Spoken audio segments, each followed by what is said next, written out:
Dear racing fans, we've been waiting for you.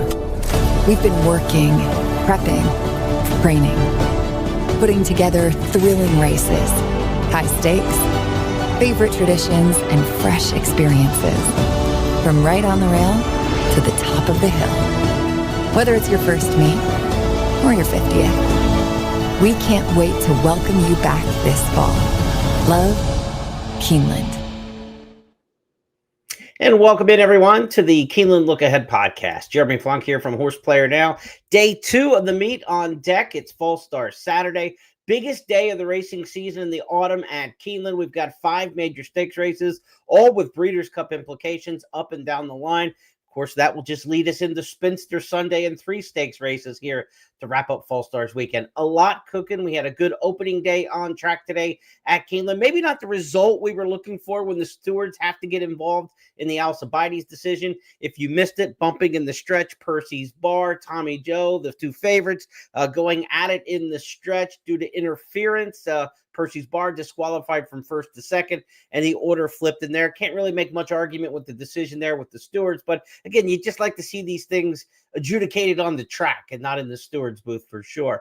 Nakatomi got his win in the Phoenix finally, in the 3rd time being the charm for that one for trainer Wesley Ward. 2nd in the Phoenix the past 2 years. Nakatomi got over the hump. Terrible start for Skelly in that race, was then rushed up into the mix, kind of threw the pace all in a bit of turmoil in the race. Maybe didn't shake out the way we thought it would. World Record, who was the morning line favorite in that race and second choice at post time, really didn't fire with much effort at all in the Phoenix Stakes today. Big story, though, on Friday. He was firing on all cylinders. Trainer Brendan Walsh, 3 winners on the card, including a bunch of 2-year-olds on the turf. I mean, he was absolutely outstanding. 2 big price horses on the card for Brendan Walsh. Double-digit odds winners for him on the program a couple times. We saw 5 favorites win, but we did get a couple prices in there as well. Favorites rang the bell 5 of the 10 races. Nobody won wire-to-wire on the opening day card today, which is rather interesting. We talked about how the track might be kind of dry and not a lot of moisture to it and a little bit demanding and tiring perhaps, and maybe that played out. Now, Percy's Bar did go wire-to-wire before the disqualification in the Alcibiades Stakes, so we do have to caveat that. But no horses on the main track won wire-to-wire today, which at Keeneland is a rarity because in most tracks around the country, Keeneland included, you expect horses on the front end to win about 2/3 of the races. Didn't happen today. We'll see how it plays out throughout the rest of the weekend. 2 wins for jockeys Luis Saez, Frankie Dettori, and Tyler Gaffalione. Of course, when you talk about the leading jockeys at Keeneland in fall meets or spring meets for that matter, when healthy, Saez and Gaffalione are 2 names that absolutely roll off the tongue. Frankie Dettori, a really nice day today, riding a couple for Brendan Walsh. Good to see him at the top of his game. Good day of racing again, as we mentioned. We had a winner on the card for Rudy Brisset, for Wesley Ward, Rusty Arnold, Todd Pletcher. So some names we're used to seeing in the winner's circle at Keeneland. As for where the winners came from on this opening day card, 4 winners via Kentucky Downs. They were awesome today. Certainly did well on the turf. 2 winners from Ellis Park. We had 1 from Churchill Downs, 2 from Saratoga, both in the stakes ranks. And, of course, we also had a first-time starter score on the program. So that's where your 10 winners came from on this program on Friday. Let's find 11 winners for you, hopefully, on the Saturday card. I had 3 winners today. None of my key plays that I really needed came in. The 3 that I got were short prices on top. Not a very good handicapping day. We had a little bit of a run in the last race with our 20-1 long shot. Made a little bit of a move on the turn, kind of got me excited and got me up watching and yelling a bit going around the turn at a price, but then flattened out in the stretch and really had no finish after a wide trip. So we got to do a little bit better in the handicapping sphere, and that's what we're looking to do here for the Saturday card. Let's get you set up for this 11 race program again at Keeneland on Saturday. 11 races for you, and we're going to get things started here in just a moment with the picks for each individual race. We'll also have Tom Leach interviews a little bit later on the program. Kenny McPeak's got a 2-year-old he wants to tell you about for the Breeders Futurity later on the card. And what about Vava, the favorite in the TCA Stakes for Cherie DeVoe? An interesting interview with Cherie DeVoe to show you a little bit later in the program as well. Here's a snapshot of an 11-race program getting underway at Keeneland on Saturday. It will start with the early pick 5 in race number 1. As always, we've got a key play, one of our 3 key plays on the program, price shot for you in race number 1, so we'll get things started with that. Early pick 4 starts in race number 2. The pick 6 on Saturday is going to end with the end of the stakes sequence, which will be race 10. So that means races 5 through 10 will be the pick 6 on Saturday. It's not ending in the final race on the card like normal. So 5 through 10 for the pick 6. Keep that in mind. No carryover. We do have a key play there for you in race number 5 as well. Then we get into 5 consecutive stakes races on the program. It will make up an all-stakes pick 5. Again, the pick 5 on Saturday will not end in the final race. It will end with the final stakes race. So races 6 through 10, an all-stakes pick 5. Races 6, 8, and 10 will make up the Keeneland Turf pick 3. Woodford Stakes is the first for the Turf Sprinters in race number 6. We'll go to the Philly Sprinters and Mares in the TCA Stakes race number 7. Again, an all-stakes pick 4 will kick off there. Now, we will have a late pick 4 on the card that goes to the finale. So no traditional late pick 5, but there is an all-stakes pick 4 and a traditional late pick 4. So that's kind of the added wager on the program. The First Lady Stakes race number 8 at a mile on turf will be part of the Keeneland Turf pick 3 and kick off that final and late pick 4 on the program. The 2-year-olds take center stage in race number 9, the Breeders Futurity. Going to have a big favorite in there to talk about on the program. Turf Mile, the Coolmore Turf Mile in race number 10, $1.25 million purse in that one. Big field, international intrigue. One of my key plays on the card in that one, and it's also the final leg of the Keeneland Turf pick 3. And we wrap things up with the Toyota Super High 5. There's no carryover going into the High 5. You got to pick the top 5 finishers in order in the finale to take down the Super High 5. Rolling daily doubles, pick 3s throughout the program for you on Saturday. Fast and firm conditions are in the forecast, as is the case for all of opening weekend. High temperature forecasted 83 degrees in Lexington on Saturday. That same 83 degrees, sunny skies, fast firm conditions. Also the forecast for Sunday as we look ahead. Again, 5 stakes races on the program. Let's get to handicapping here. I want to shout out to Kim Nelson. She had a couple in the Keeneland Handicapper Selectors box, which we'll share all these picks here in just a moment. She had a couple really nice long shot plays that ran good races, second, third, at big prices. So Kim's got a good long shot eye going here to get the meet started. Keep a note on her picks as we go through the sequence. Let's start things off in race number 1, and we'll get to that Keeneland Handicapper Selectors box. Again, you can go to Keeneland.com and get the consensus picks and print them out, an easy print function there as well, or follow along here on the podcast. Race number 1, I'm going with number 5 in here, Crawford, and on the island, as I like to say. Nobody else has Crawford in their top 3. We're 15-1 in the morning line, so I like every bit of that here in this maiden special weight. 7 furlong elder maiden special weights here at Keeneland. We've had 13 at this distance in the fall. Horses making surface changes have done decently enough, but horses turning back in distance who prepped longer than this 7 furlong distance last time have accounted for 10 of the 13 wins. The one Quick to Charm, there's a little bit of a question, I think, in terms of distance and finishing ability. This horse is flattened out late in races at 6 furlongs, 6-5 morning line favorite. Respect the one Quick to Charm, but I'm going to try to beat this runner in here. The one turning back from a mild trip that I like in here is the 5 Crawford. Jose Ortiz rides for Vicky Oliver. This horse did not run well in the turf last time, but if you go back to the start 2 back at Horseshoe Indianapolis, pretty good effort going long, showing speed at a maiden special weight level, now shortening back to the one-turn trip. I think this horse can be effective. If you look at the one-turn races to start the career for Crawford, 7 furlongs at Tampa, a good second, a mile at Gulfstream, which is a one-turn mile, a really good third behind Shred Denar, who's really kind of a stakes quality runner for that one, who would turn out to be a stakes quality type runner. So Crawford, I think, on the turn back and distance, very interesting. So that's going to get me started with one of my key plays of the day. 5, 1, and 6, the way I see it going in race number 1. Let's change gears now to race number 2 on the program. Pick 4 race starts here. Race 2 through 5 will be the early pick 4 races here at Keeneland on Saturday. 6 furlong maiden special weight here. These are the 2-year-olds, and we've had quite a few of these 2-year-old maiden special weights going 6 furlongs over the years.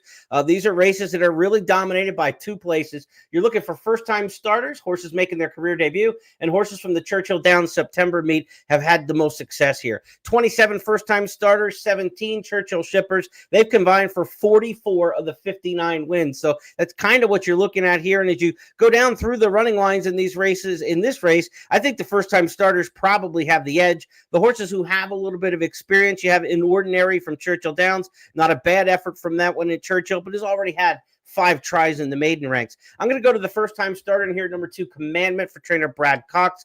Cox does really well with these 6-furlong 2-year-old maiden specials. He's got 6 wins in these races, more than any other trainer over the past several years. 4 of those were first-time starters like Commandment. Working very well. And when Brad won with the son of Into Mischief a couple years back in this same kind of situation, first-time starter, it was Mandaloon, an eventual horse who was placed first in the Kentucky Derby the next year. So I give Commandment the top shot in here. Irad Ortiz is going to ride 7-2 in the morning line. Commandment's going to be my top pick here in race number 2. I'm going to go to the outside for my second choice in here, number 12, Local Knowledge. Todd Pletcher's had good success in the fall in these 2-year-old maiden specials, first-time starters, and he's got a good success rate, about 6 for 18 since 2014 with these kind of horses. That's 33%. Big number there for Local Knowledge's trainer, Todd Pletcher. Again, Pletcher coming off the stakes win by DQ.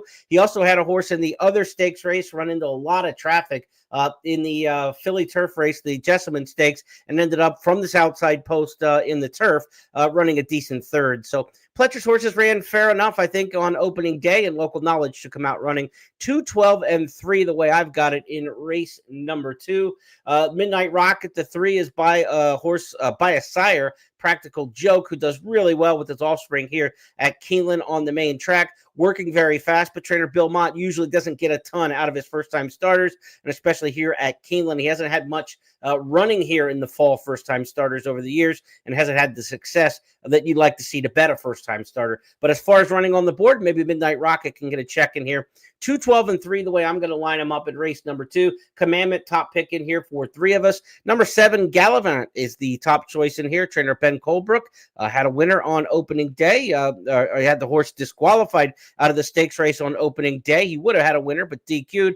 Gallivant, first-time starter here under Luan Machado. Maybe Machado and Colebrook can make amends here. Top pick in here for Kim Nelson. Of course, Machado was aboard Percy's Bar, who was disqualified today from Colebrook's near victory in the Al-Sabadi Stakes.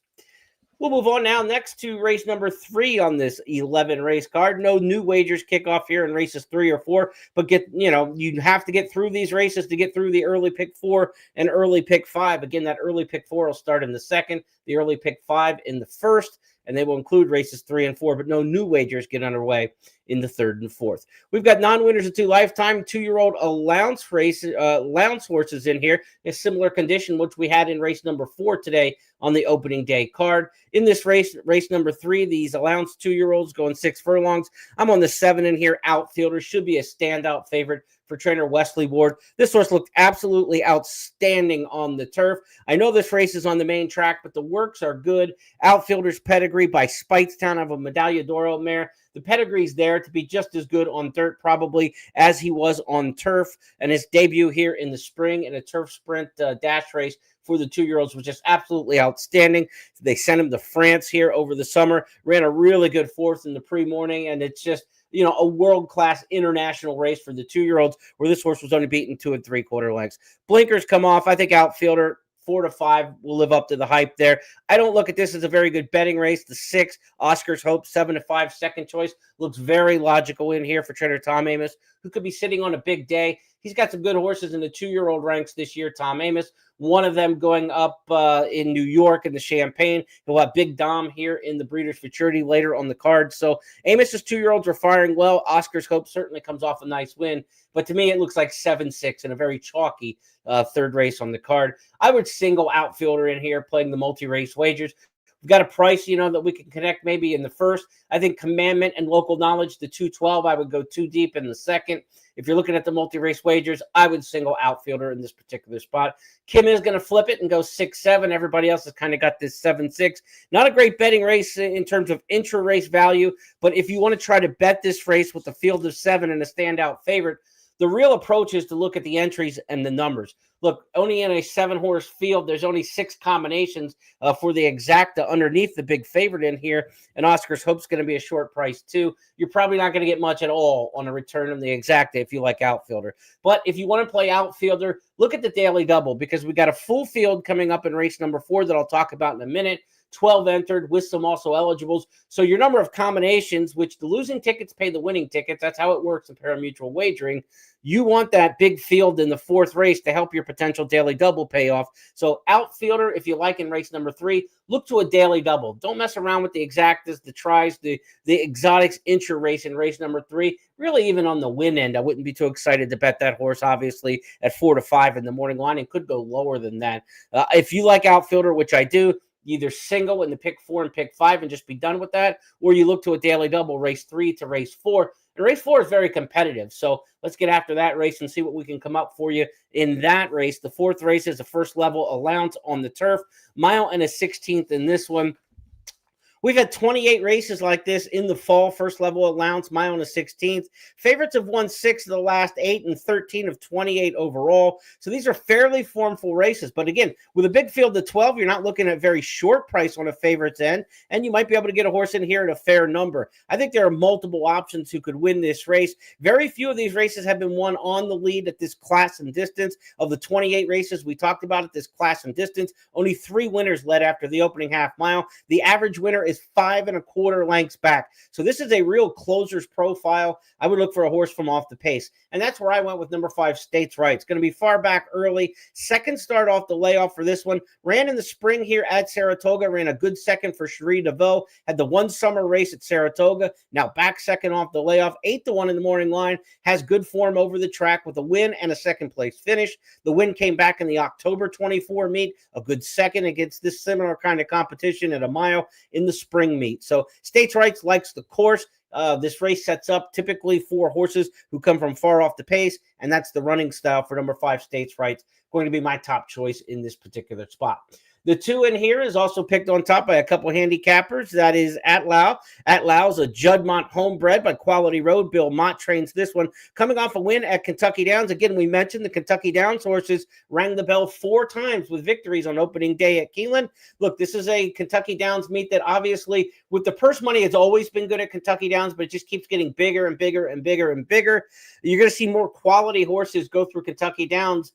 And therefore, those quality horses coming through Kentucky Downs will then be coming out to Keeneland. And I think we're getting a better class of horse coming out of Kentucky Downs probably heretofore moving forward than we have in years past. So in some of those spots where the Kentucky Downs horses have been really effective over the years, expect them to be more effective. And the horses from Kentucky Downs who haven't been effective in some spots might be on the improve and spots that you want to start looking at them. I would assume that the Kentucky Downs horses will be effective here opening weekend. It's usually later in the meet where the Kentucky Downs horses really flex their muscle. It's Saratoga turf horses early here on Fall Starts weekend, and then we get into the Kentucky Downs horses. But with the way that purse structure has flipped, and really the horsemen in Kentucky have supported the Kentucky Downs meet different than they have in years past, stronger than they have in years past. So I don't think we just lean and default to the Saratoga horses on the turf like we might have during a Fall Stars weekend in the past. I think you got to give the Kentucky Downs horses consideration for sure. I'm on States Rights in this particular spot. Number 9, Montador is the other one I like in here. Does come from Kentucky Downs. And Montador was a horse I picked at Kentucky Downs last time off a race at Colonial. Mike Stidham does a really nice job at KD when he brings horses from Colonial. We got a 3 to 1 price that day and really went off nicely. That was a good effort from Montador. Godolphin homebred by Nyquist. Could wheel right back here. I wouldn't be surprised if the 9 can win for the 3rd straight time over the 3rd different course. 5 and 9, 2 horses I definitely have a strong liking for in this particular spot. The 12 in here, favorable scenario. Second start off the layoff for Chad Brown will round out my top 3. Going to be coming from the outside or starting from the outside and coming from a bit off the pace as well. But 5 and 9 are the 2 that I really like in this particular spot, and they're going to be my key plays here for race number 4. Let's take a look at the other handicappers and see what they've got lined up for us in the 4th. Again, the 2 in here at Lau is the top choice for 2 of the 4 handicappers. Oscar's Hope, the other top, or I should say McVeigh, the other top choice in here. Another Cherie DeVoe. McVeigh hasn't run on the turf and hasn't run since December, but picked on top in here by Kim Nelson. Again, Kim had some good long shot tabs on the opening day card, so maybe give that one a little bit extra look. McVeigh always looked to be a horse when with John Sheriff's on the West Coast, looked to have some talent, was a Triple Crown prospect at one point, and I really thought the longer they went that this horse would get better. He's getting a chance here to go a mile and a 16th on the grass for the first time by Constitution out of a Union Rags mare. Dothraki C was fairly versatile. of the Dam of McVeigh. So we'll see what this one can do on the grass. Interesting, Jose Ortiz riding there for Cherie DeVille. But I'm going with the other DeVille runner, number 5, States Rights. Corey Lannery will have the call there. We do lose Jose Ortiz, but by picking up Lannery, I think that'll help the price a little bit. That's my choice in race number 4. To the 5th race we go next up on the program, and this is one of my key plays on the card. Really interesting to get into this pick 6 sequence with number 8, Deer District. Going to be my top pick in here. And Deer District, I think we're going to get a really nice price on. This horse, I believe, 15-1 in the morning line. And Deer District, my top choice here in race number 5. We'll see, do any of the other handicappers give Deer District the 8 much play? Not at all. So we're on the island. We're 15-1 in the morning line, and that bodes really well, I think, for getting the kind of price we want. This horse has run 3 times at Keeneland, has run in the money 2 of those 3. Likes the going here over the track. And one of the angles I like in here, when you look at these races, these second-level allowance sprint races like this, we've had 58 of them at this 7-furlong allowance distance in the fall meet. The Churchill horses have done exceptionally well in here. 20 winners from Churchill Downs, Northern Circuit, Saratoga next up, have produced more than 12. So it's been a real strong lean to take the horses coming out of the Churchill meet in these kind of spots. And number 8, Deer District, the only horse in the race coming off a Churchill prep last time. You get John Velasquez riding for Dallas Stewart. And again, we know this horse likes the track. Has run over the track a couple times and run well. 15-1 in the morning line. We need to get a price in here opening weekend to make some good bank, and I think Deer District might be one of them who could pull it off for us. As for the others in this race, number 6, Tap Into This, is looking for 3 wins in a row. Steve Asmussen trains. He had a win on the opening day card. Flavian Pratt will get the call there. Certainly respect that one at 3-1. The 4 in here is Aglise at 8-1, another nice potential price in here. Second start since being claimed by Mike Maker, ran through the win last time after being claimed by Maker, now makes the step up in class. This horse was fairly competitive in allowance races at Oaklawn back away, so it's kind of a re-rise in class. Tyler Gaffleone will ride for Maker. Again, Gaffleone coming off a 2-win opening day. Good to see him back riding at Keeneland after being injured and missing the spring meet. 8, 6, and 4, the way I've got him in race number 5. Let's see what the other handicappers have lined up here in the 5th. Tap Into This, the 6 is top pick for Scott and Kim. Gleason here, the 4, top choice for Tom. So I've got him 8, 6, and 4, and the other top picks for the other handicappers are the 6 and the 4 underneath my 8. So that's kind of the way we shake this one out. If I'm right on the 8, then we're all right on the 6, 4. Those would be the combinations to lean into here in the 5th race. Looking forward to Deer District in race number 5. If you're playing a multi-race wager that ends in this spot, I think you definitely want to use the 6. I would consider the 4 as well. You could go 3 deep in here because I don't think we need to go super deep in some of the earlier races. We talked about Outfielder being a single. We talked about in race number 2, Commandment and Local Knowledge being a 2 deep situation. So, maybe you get yourself a little bit more coverage in races 1, and you can go 3 deep here in race number 5, and you really haven't spent that much as you're trying to get through this sequence. Race number 4 might be one where you want to use a couple combinations in the early pick 4 and pick 5. But race number 5, one of my key plays on the card. Let's get it there with Deer District. To the 6th race we go. It's our first stakes race. It's the Woodford Stakes. Race number 6. We'll start an all-stakes pick 5 here. And this is a turf sprint at Keeneland here. 5.5 furlongs, always the turf sprint trip. The Grade 2 Woodford Stakes has a number 2 world record in here, shows up, but he will scratch. He ran earlier today as we record the podcast, or we air the podcast live on Friday night. But he ran this afternoon, as you know, in the Phoenix Stakes. So world record's going to scratch out of this particular spot. That's going to leave a field of 8 before other scratches are announced. And I'm not so wound up about betting horses down on the inside when there's a big field in turf sprints. When you've got a turf sprint with 12, 13, 14 horses, down on the inside is a tough place to be for the turf sprinters statistically here at Keeneland. However, in a field of 8, and you get more breathing room, and there's just a lot easier trip to work out, I think a horse from the rail actually has an advantage. And I think Arrest Me Red is going to be very effective from the rail. In fact, if you go back and look in the past performances for Arrest Me Red, last 2 times on the rail, a win at Keeneland and a win at Kentucky Downs. So this horse can handle being down inside. I think he's going to get a beautiful trip. Wesley Ward won this race to Woodford 3 times in 2014, 2021, 2022. And he's Keeneland's top turf sprint trainer without a doubt. Luan Machado rides Arrest Me Red. That's going to be my top choice here in the Woodford Stakes. Let's take a look at the other handicappers and see who they've got here in the Woodford. Doncho picked on top by Tom. Joe Shanty, the 3, picked by Scott. And the 7, Governor Sam for Kim Nelson. So we've got 8 potential runners in here after the scratch of world record. 4 of them are tabbed on top. So this is a chance, I think, where it's going to be a pretty wide open tote board, and you can get a fair price on the horse you like in here. That's one of the main reasons why we show the picks here from the Keeneland Handicapper Selectors Box, to give a little sense of, will everybody be on the same type of horses, or are these more wide open races? Doncho's an interesting runner. 2 starts back, set a world record, 59 and change for 5.5 furlongs on turf.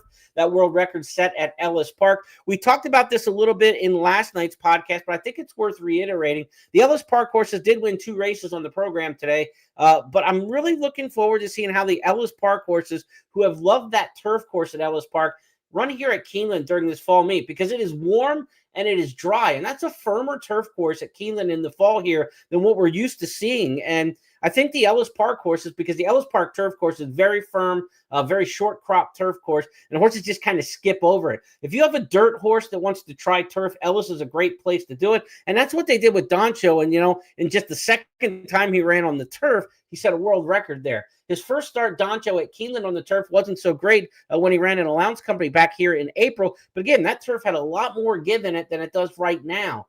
And I'm wondering, with a firmer turf, if Doncho is going to run better on this course at Keeneland in the fall than he did back in the spring. Be very curious. He took his form to Colonial Downs, another firm turf course on the East Coast in the dead of summer, and ran a good race and won last time out in the DeHaas Stakes. Doncho, interesting. I don't know what he's going to do in here. I know where he's going. He's going to the front. I don't know what he's going to do in terms of the footing and handling it, because he didn't run that well here the last time he was in the spring. But I do think he's going to like it better this time. That would be, my inclination is he'll run better here. I've got him picked 3rd in here. Kadeem, the Irish closer, coming off the race in the turf sprint at Kentucky Downs for Frankie Dettori. I think you've got to respect that. Charlie Hill's trainee. Kadeem is going to be coming at the end of the race here for sure. Going to be far back early. But give me a Rest Me Red on top. Again, 4 different handicappers, 4 different horses picked on top. This is a good betting race where you want to get some coverage. 1, 8, and 5.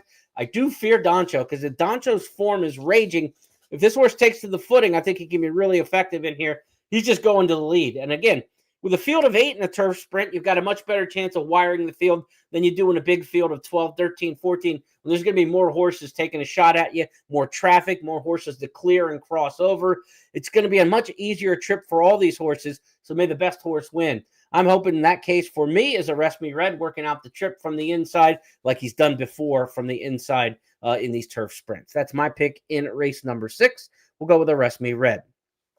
Next up, the 7th race on the card is the TCA Stakes, the Thoroughbred Club of America. Once upon a time, this was the most important race of all leading into the Breeders' Cup Filly and Mare Sprint. It's kind of got off the rails a little bit somewhat in more recent years and not been quite as effective as a prep towards the Breeders' Cup. We'll see if any of these fillies can make their way out to Del Mar in the Breeders' Cup Filly and Mare Sprint in with a big chance to win. Zeitlos won this race last year. Vava's a horse who's favored in the morning line to get it done this year. But neither one of those horses are in their absolute peak form.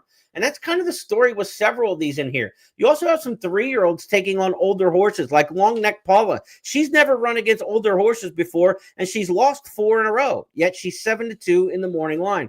Praying is a 3-year-old filly taking on elders for the first time. She won the Prioress Stakes last time. She was 2nd in the Myrtlewood last year here over the track at Keeneland. We know she'll like the track, but can she handle it against older horses? Praying, a 3-year-old filly taking on elders. So I kind of look at this race of some of the main players are out of form. Some of the other main players are 3-year-olds against elders. I don't really like anybody, and I'll just be honest. So I defaulted to Taxed. Taxed is 20-1 in the morning line and never runs a bad race. She was a longer distance filly earlier in her career. She's now age 5. I mean, she went along and she ran in races like the Black Eyed Susan and was considered a 2-turn 3-year-old filly back in her day.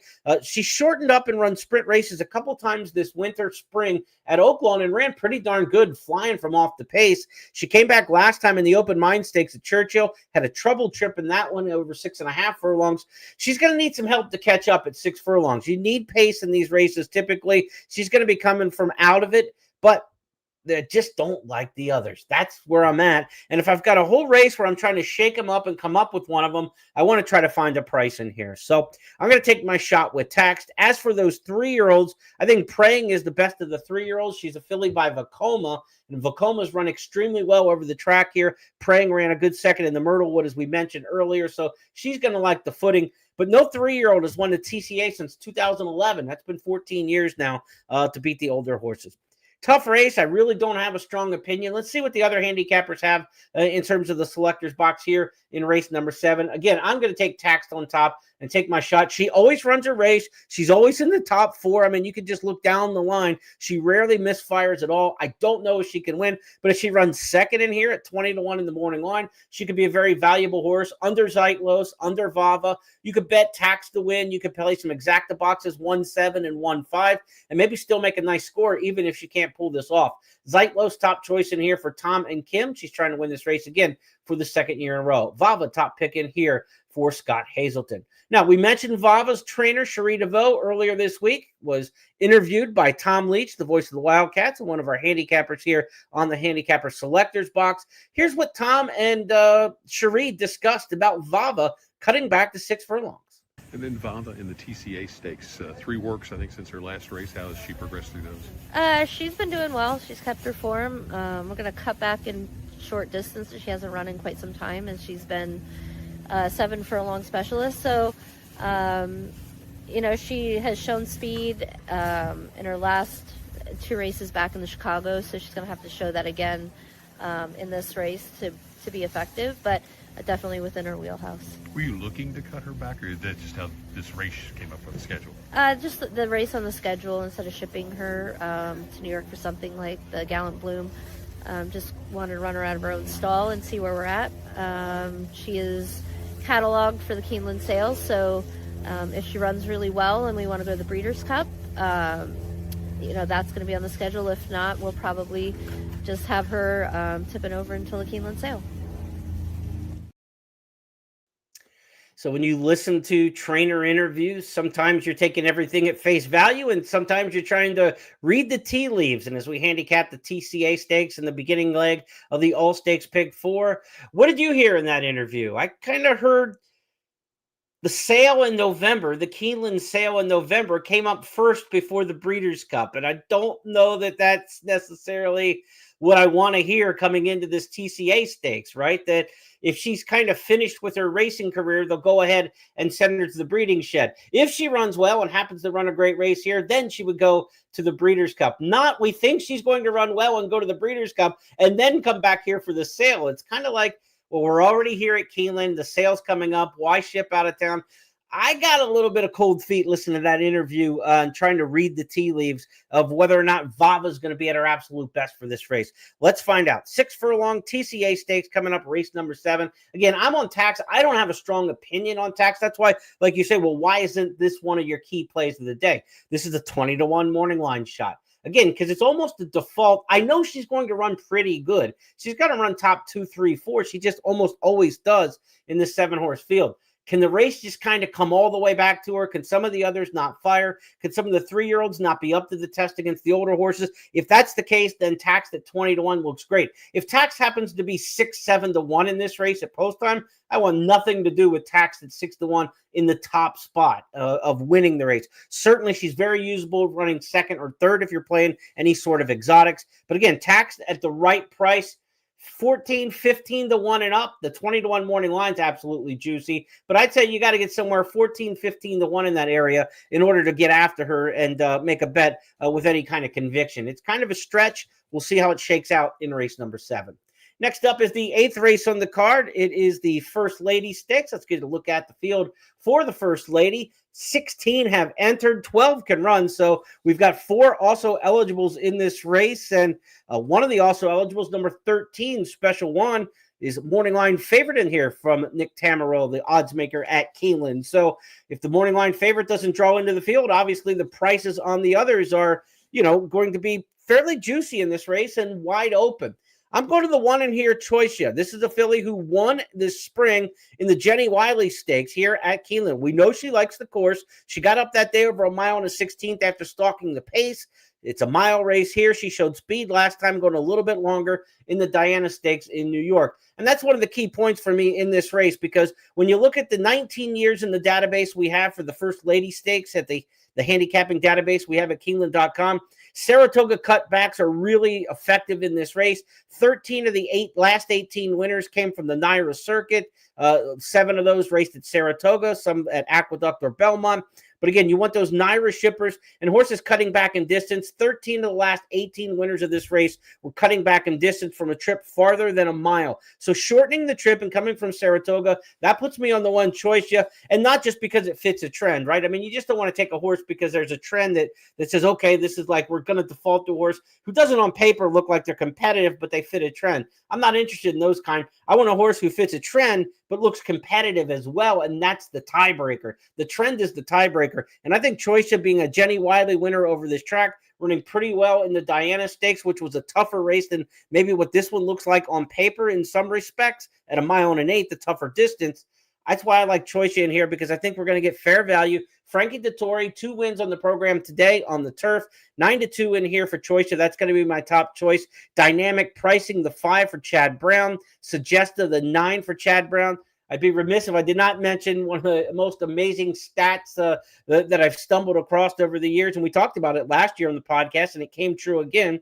Chad Brown has won this race the last 7 years in a row. That's incredible, and we've seen Chad do that in some of these stakes over the years. But the really amazing part of that factoid is none of the 7 winners, and 8 winners overall for Chad Brown in this race, none of them have been the favorite. Chad runs multiple horses in these races a lot. The public hasn't figured out which Chad Brown. So if you look at this race, 4-1 on dynamic pricing, may default into the morning line favorite if Special Juan doesn't draw into the race. So maybe you want to go with Suggesta in here at 5-1 in the morning line. The longer price of the 2 Chad Browns has won this race 7 years in a row and 8 times overall. So I've got the 9 Suggesta as my second choice in here. The 7 Heredia, one to keep an eye on for trainer Graham Motion. This is an export that came over from Britain and has run really well in 3 starts here in the U.S. and just seems to be getting better for Graham Motion. Shipped out to California to win the Yellow Ribbon at Del Mar. Again, that's a firm summertime short crop turf course at Del Mar. I think Heredia could handle a dry, firmer turf course like we're getting at Keeneland right now. And you get Tyler Gaffalione riding again, coming off a nice day today with 2 wins back at it. And nobody rides a turf mile better at Keeneland than Tyler Gaffalione. Flat bet profit, 32% flat bet profit. You got $1.32 back for every dollar you bet on Tyler Gaffalione over the last 10 years in Keeneland turf mile races. So Heredia with Gaffalione aboard, one you absolutely have to respect. 1, 9, and 7, the way I'm going to shake things out here in the First Lady Stakes. Let's see what the other handicappers have for us in race number 8. In the First Lady, the 10, Ozara, top choice in here for Scott Hazelton. Dynamic pricing, the 5, expected to be the favorite if Special Juan doesn't draw into the field. The 5, dynamic pricing for Chad Brown, a chance to give Chad 8 straight wins in this race. He is the top pick for Tom and for Kim. So that's the way we see it in race number 8, that being the First Lady Stakes. We will move on to the 9th race on the card. Next up in the 9th race, this is one where we got some breaking news today. The connections of Ewing announced that Ewing has not been training up to snuff, and he will scratch from the Breeders Futurity. So the 9th race on the card was already going to have one of the bigger favorites of the weekend in Ted Noffe, the hopeful winner, 4-5 in the morning line. Now with Ewing scratching out of here, Ewing, a horse who was the winner of the Saratoga Special and 2 for 2 lifetime, this field gets reduced to 6, and Ted Noffe is going to be a huge favorite. Here's the field for the Breeders, or for the Claiborne Breeders Futurity. This year's edition, Blackout Time, the 1, Big Dom for Tom Amos. Amos has a big weekend in store for him with the 2-year-olds. D. Cassette is the 3 in here for Patrick Biancone. Spice Runner, the 4 for Steve Asmussen, already stakes accomplished there. Litmus Test for Bob Baffert coming east off a race in the Del Mar Futurity in which he finished 4th. Ted Noffe going to be the huge favorite in here, 4-5 in the morning line prior to Ewing scratching. With Ewing scratching, you could probably drop him down to 3-5. He could go as low as maybe 2-5 in here, Ted Noffe, based on his 2 wins at Saratoga, including the hopeful stakes. How good was Ted Noffe in Saratoga? Take a look. Inhale, soldier and diplomat. as Butane takes up the chase on the outside, and in between, Curtain Call's running a big race, 1 furlong left. Ted Nafi with a 2-length lead. Curtain Call trying his best, but is no match for Ted Nafi. Ted Nafi in those legendary colors wins the Spendthrift Farm Hopeful by 8. A brilliant performance. Photo between Butane and... Interesting, he was 7-2 odds in that race because Butane, the Bob Baffert horse coming in from Del Mar, was so heavily bet at 6-5. Baffert's coming east again. He's going to try with a different horse to see how he might shake out against Ted Nafi, the Baffert runner in here, Litmus Test. Let's talk about Ted Nafi for just a second. Trainer Todd Pletcher's won this race 3 times in recent years since it's gone back to the dirt. He won it with Carpe Diem. He won it with Locked. He won it with Forte. Some big names there have had success in this race for Pletcher. He teams up with Johnny V. Ted Nafi has not gone 2 turns yet, but this is a situation in this race over the years where going 2 turns prior to the Breeders Futurity hasn't been a very predictive element. Horses can stretch out in distance here just as well as horses who have already gone long. In the 11 years since this race has gone back to the dirt, 3 winners have run 6 furlongs or less last time. 4 of the winners come out of a 7 furlong race like Ted Nafi does. 3 of the winners went a mile, and then also 1 winner went a mile and a 16th. So 7 of the 11 went from 1 turn to 2. In fact, 10 of the 11, because the 1 mile races were all coming out of 1 turn miles. So it's stretching out around 2 turns for the first time isn't that big of a deal in this race. Historically, the good horses handle it, and I would expect that Ted Nafi is able to do so. Litmus Test is going to be my second choice in here. Again, the Baffert trainee. Coming out of the race at Del Mar in the Del Mar Futurity when Brandt, I think Brandt cost like $3.5 million for Baffert. He won that race all out against Desert Gate. We're going to see Desert Gate for Baffert back later in the day. Not sure the timing of the post times on those races, but he is running on Saturday in the American Pharoah Stakes in Southern California. So you might be able to get a little judgment on Litmus Test on how Desert Gate runs, or you could get a judgment on Desert Gate at Santa Anita on how Litmus Test does. I should have checked the post times of those two before. I know they're moving that race up earlier in the card at Santa Anita. You would expect this race at Keeneland to go first of the two, but again, it's a earlier post time for that start for that race at Santa Anita in the American Pharoah. So Ted Nafi, certainly a horse in here that you've got to beat. Litmus Test won because he's by Nyquist. I think he's going to love the track here at Keeneland. Of course, Nyquist won a Breeders' Cup Juvenile over this track, and his offspring get a tremendous percentage, over 20% winners for those Nyquist runners running here at Keeneland. So I've got it 6-5 in here. I know Blackout Time is a horse a lot of folks have been talking about. Certainly Kenny McPeek, the trainer, is very high on this one. He had Rattle and Roll win this race back in 2021. McPeek knows how to win these 2-year-old races at Keeneland. Off a 9-length win at Ellis Park last time. Tom Leach talked to him a little bit earlier about this runner, and Kenny McPeek, he's often bullish. I mean, we'll say that first off. You know, Kenny's never been afraid to tout one of his horses, but he's touting this one pretty good too. Blackout Time. Last race, was that something that you saw coming? That was pretty incredible. We did. Yeah, this horse, Brian Hernandez quoted, he said it might be the best young horse he's ever set on for me. So that's saying quite a bit. So Brian was really excited about riding that horse. Right now we're sorting through riders. We're still wide open on who's going to ride him, and we've put some feelers out there, but there are a lot of, that's going to be a top race for fans out there that need to watch the Futurity, because that's going to be some of the best horses we've seen ever in that race. What makes Blackout Time special? Just long strided, great mind, has the body of a 4-year-old and the mind of a 7-year-old. Pretty amazing colt.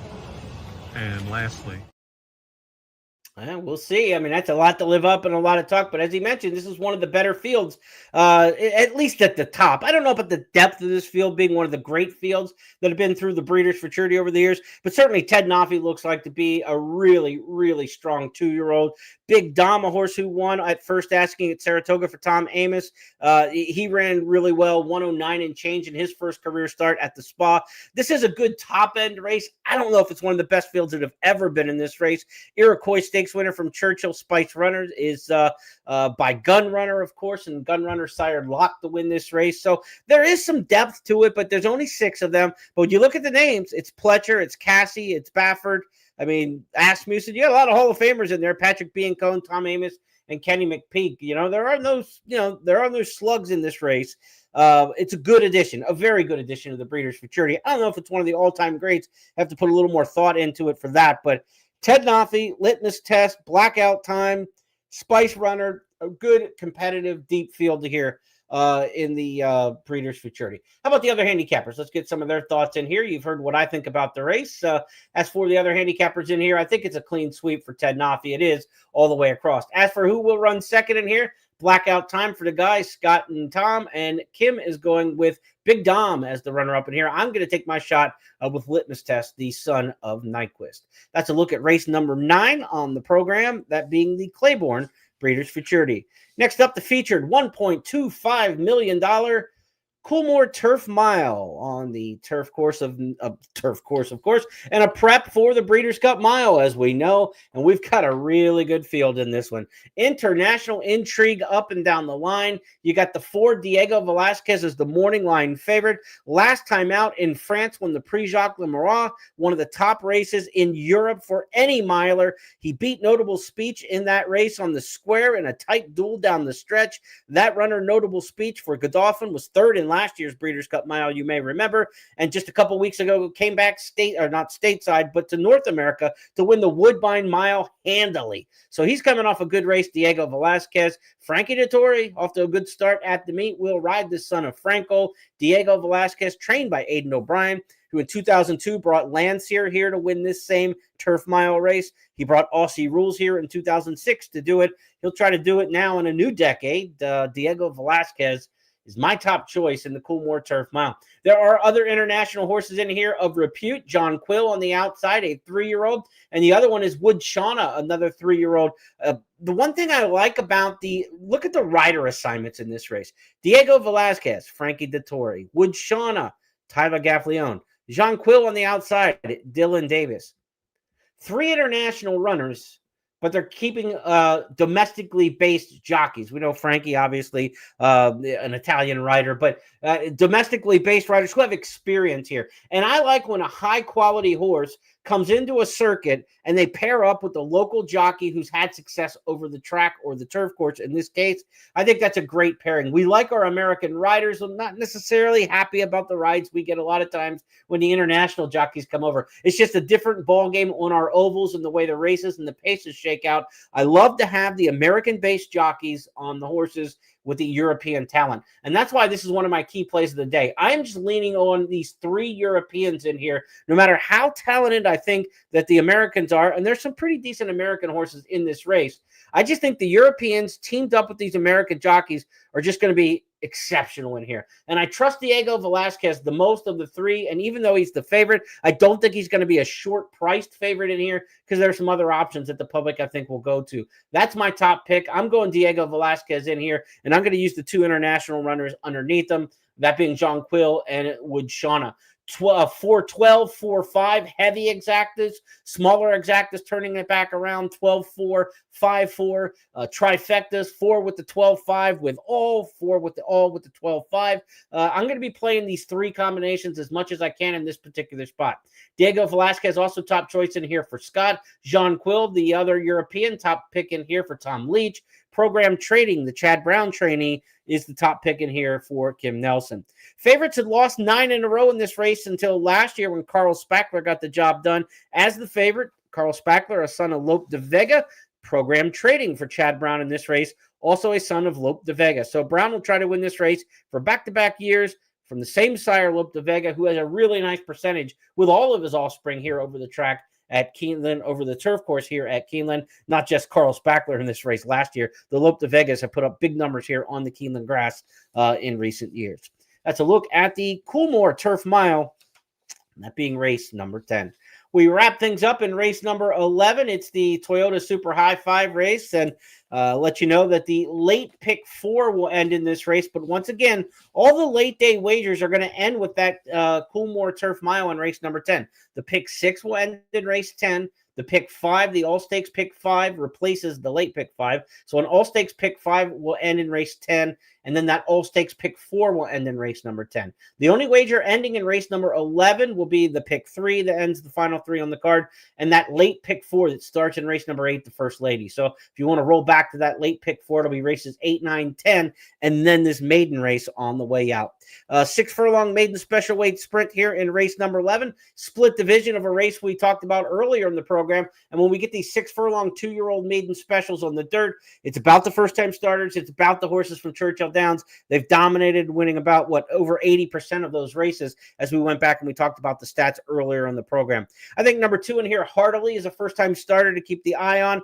This is a horse who brought $375,000 in April at the 2-year-old sales. That means you're kind of a ready-made product because the Siren here, Complexity, doesn't get a lot of $375,000 runners just off of pedigree. Wesley Ward trains, bullet workouts coming into it. John Velasquez aboard, inside speeding here and out of post number 2. I'm going Heartily in the nightcap here, race number 11. As for the other handicappers across the way, Heartily also top choice in here for Kim and Scott. Looks like we're going to be fairly solidly favored with this particular runner. 3-1 in the morning line, may go lower than that the way we're all seeming to be jumping on board.